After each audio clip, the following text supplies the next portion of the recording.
Hey, here's another video on face and body reading. In this video I wanted to discuss Kevin Spacey, who was one of Hollywood's most celebrated actors, but now is facing a wave of criticism over sexual assault allegations against young men and male children and his response to them. In particular, he came out as gay, implying a connection between being gay and sexually assaulting children. As a child, he was apparently abused by his father, but completely reinvented himself, along with his name, to become a world-famous actor, screenwriter, producer, director, and singer. The question to me always is if one could have seen it coming. Legally speaking, the world works like this. There's a crime, and in response it is investigated. There's a cause and an effect. And this is reflecting how time flows. We are generally not in the business of preemptive punishment. Think of the movie Minority Report. Also, we as humans do make models of the world using our brains to anticipate harm and in order to prevent it, make early adjustments. Let's look at a recent interview on his movie Baby Driver around the premiere in London in June 2017. Kevin Spacey, thank you so much for joining us on BBC Breakfast. Baby Driver, that was fun. It looked like fun to make because it certainly was fun to watch. So first we notice the setting of the interview. It's a very relaxed setting. The chairs are in a comfortable distance. They're in a slight angle, so non-confrontational. And both the interviewer and interviewee are mirroring each other with the legs crossed in a very comfortable setting. Edgar Wright is just a remarkable force. So he is shaking his head, not fully congruent with what he's saying. And even from the very beginning, when you get the script and with it comes a CD of all the tracks. So you get a sense from the very beginning when you read it. Did you notice her breathing? She seems very nervous. Was it cleverly edited so that all your hand movements went with the music? No. So here she uses illustrators to emphasize what she's talking about. This shows congruency between her speech and her body, so it's always a good sign. And you see he does the same.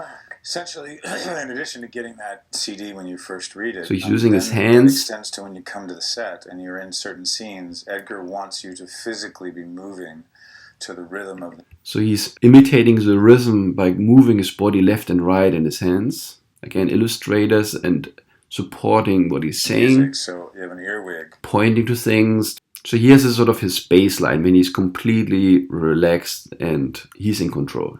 Counting down when the music's going to start, and then you know at a certain point the dialogue will begin. So it's very congruent with what he's saying, his hand movements. The music will then go off. But literally there's scenes where I am moving physically to the rhythm of the song that's going to play. And he's showing the movement while he's saying it. How did you not just break into dance? Yeah, I did a couple of times, and Edgar was like, "Stop shaking your shoulders." I was like, "Sorry, it's just too cool." So he's very relaxed. You play a pretty nefarious character, I think it's fair to say. I've made a sort of a history of playing a certain character. Do you fall easily into that character now? They're always different. So it is true, he's playing a lot mean-spirited, diabolic characters. And he does this very well. It makes you wonder if acting or his acting is not just playing himself and essentially showing an important side of him. They're always different. So this is interesting because he's stuttering around a little. The pitch of his voice is raised. So he's deviating from his baseline. He has this little shoulder shrug. So he's not fully comfortable with this question. So the question is, if he's just really playing himself. Is he that sort of mean-spirited character? No, they always ask a sort of different side of you. And again, a shoulder shrug. So he's trying to shrug off the question with something sensible. And I looked at this as, this was the Michael Caine role, so I was just sort of trying to be Michael Caine-like without doing Michael Caine's accent. Some younger actors and some very established actors. How do you... Before we move on, I wanted to come back to the setting. He's very relaxed, as I mentioned. How does he behave in a less controlled environment? So here we are looking at the actual premiere of Baby Driver, and so this is a more spontaneous setting. If you like car chases, if you like films that are heist movies. So he's moving around a lot, so he's very excited, he's in a hurry potentially, he wants to move on, he has maybe many interviews, he has many things to do. We certainly have a tradition in America where we kind of... So here he seems much more natural, what he normally might be like. So he also just appears much more gay, and he just came out as gay. This just emphasizes again that he's very controlled. And he can control himself completely in these type of environments. And here you certainly can't tell he's gay. Yeah? You pitch yourself when you rock up into a room. I am Kevin Spacey. If anything got passed down to me from the great Jack Lemmon, who was my mentor, and I had the great... Interesting how he looks to the right. It appears like he's accessing his memory when he talks about his mentor. He's very, very calm. Almost feels like he's falling asleep. Opportunity to work with a number of times was that when you are playing a leading role, it is also a leadership role. So again, he's moving his hands to emphasize what he's saying. And that you have an opportunity in every situation, whether it's a play or a television series or a film, to lead a company. He's very comfortable. And he has his illustrators. I'm a company man, so I always... So everything is still going very well. To come onto a set and be open and available and try to be a part of creating an environment where people want to do their best work and feel comfortable to do their best work. When he's talking about being comfortable at doing their best work, he's starting to fiddle around with his fingers now, as you can notice. These are stress responses. He's releasing his stress by fiddling around. And so you have to leave status, ego, all of that stuff at the door because it doesn't, get you anywhere. And so he's saying exactly the right things. This doesn't just come on the spot. I mean, he's very experienced. He certainly did many interviews and he learned how to deal with that. And when I've seen examples of people who, mistreat others on a set or... Again, you see him fiddling around when he's talking about mistreating others on the set. This is what he was apparently doing to others. I call him out on it. I'm a big believer in confrontation because I also think that bullies are not used to being confronted. He's exactly saying the right things. One can't otherwise from his words tell that he's one of the bullies. Except as he's leaking now and fiddling around with his fingers. So when you actually walk up to someone and say, what is going on? What is wrong with you today? And they're like, what are you talking about? You go, you just yelled at that stand-in. Or you just treated your makeup artist in a really terrible way. What's the problem? Because I didn't come to work today to be in this kind of environment. I came to work One couldn't say it any better. Today to have a good time. So you either have to figure out... So it's interesting. Now he briefly looked at her, more like at her breasts. And he did this hand movement. On one hand, it seems to come out of the blue. In particular, as he just came out as gay, also previously he claimed to be bisexual. On the other hand, it might just indicate the groping allegations. It might have just leaked out at this moment. Also, this was mostly towards male actors, as far as I know. Philosophies in life. Just be one of the good guys. That's interesting. Totally nervously fiddling around. He's moving faster here. She's now verbalizing in a very direct way what he's trying to paint himself as being one of the good guys. And when he hears her saying that, he realizes how funny it is and he's now changing his behavior. He somehow indicates, that he actually finds what she just said over the top. And, we know he's not one of the good guys. How much influence has external politics had on House of Cards? Because Trump's presidency... It's had absolutely no influence on us. At the end of House of Cards, the last series, I don't want to spoil it for Season anyone. 5. Season 5. So now he's back to his normal behavior.